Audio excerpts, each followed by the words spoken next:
కేంద్రంలో కొత్త ప్రభుత్వం ఏర్పడడంతో పార్టీకి కీలకంగా వ్యవహరించిన పలువురిని కేబినెట్లోకి తీసుకుంది.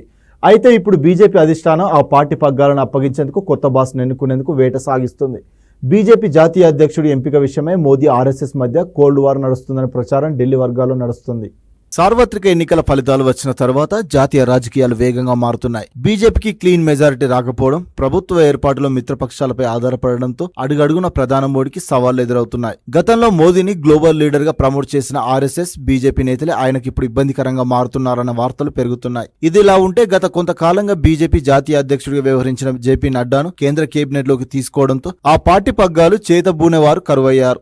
దీంతో ఆ పార్టీ అధిష్టాన నేతలు కొత్త సారథిని ఎన్నుకునే పనిలో నిమగ్నమయ్యారు.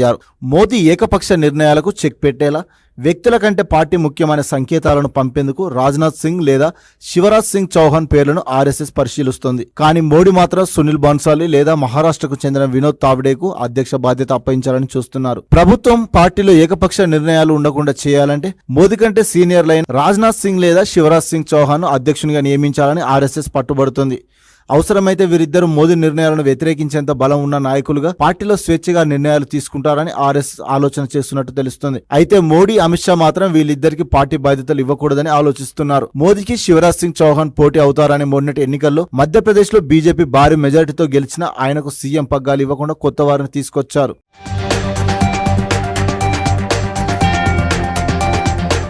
ఇక రాజ్నాథ్ సింగ్ గత 10 ఏళ్లుగా కేంద్ర కేబినెట్ లో ఉన్నప్పటికీ మోడీ, అమిత్ షా కంటే తక్కువ పోర్ట్ఫోలియో ఉన్న శాఖలను ఇస్తున్నారు. తాజాగా ఎన్నికల్లో బీజేపీ గ్రాఫ్ ఘోరంగా పడిపోవడంతో ఆర్ఎస్ఎస్ రూపంలో మోదీకి ఎదురుగాలి కనిపిస్తుంది.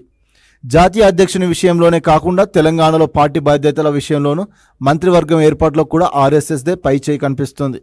తెలంగాణ నుంచి ఈటెల రాజేందర్ను కేంద్ర కేబినెట్లో తీసుకుంటారని అంతా భావించారు.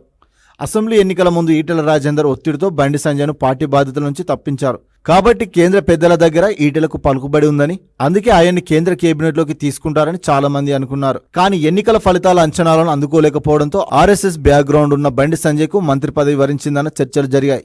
ఈటెల రాజేందర్కు పార్టీ పగ్గాలు అప్పగిస్తారని నిన్న మొన్నటి వరకు జోరుగా ప్రచారం జరిగినా ఇప్పుడు కౌంటర్ కామెంట్స్ కూడా వినిపిస్తున్నారు. ఆర్ఎస్ఎస్ మనసులో రామ్ చంద్రరావు, మనోహర్ రెడ్డి పేర్లు వినిపిస్తున్నాయి. 10 రోజుల క్రితం కూడా ప్రభుత్వ నిర్ణయాలను వ్యతిరేకిస్తూ ఆర్ఎస్ఎస్ చీఫ్ మోహన్ భాగవత్ కీలక వ్యాఖ్యలు చేశారు. ప్రతిపక్షం అంటే శత్రువు కాదని, వారికి మాట్లాడే అవకాశం ఇవ్వాలని అన్నారు. అంటే మోడీని ఉద్దేశించే ఈ కామెంట్స్ చేశారని క్లియర్ గా స్పష్టమవుతుంది.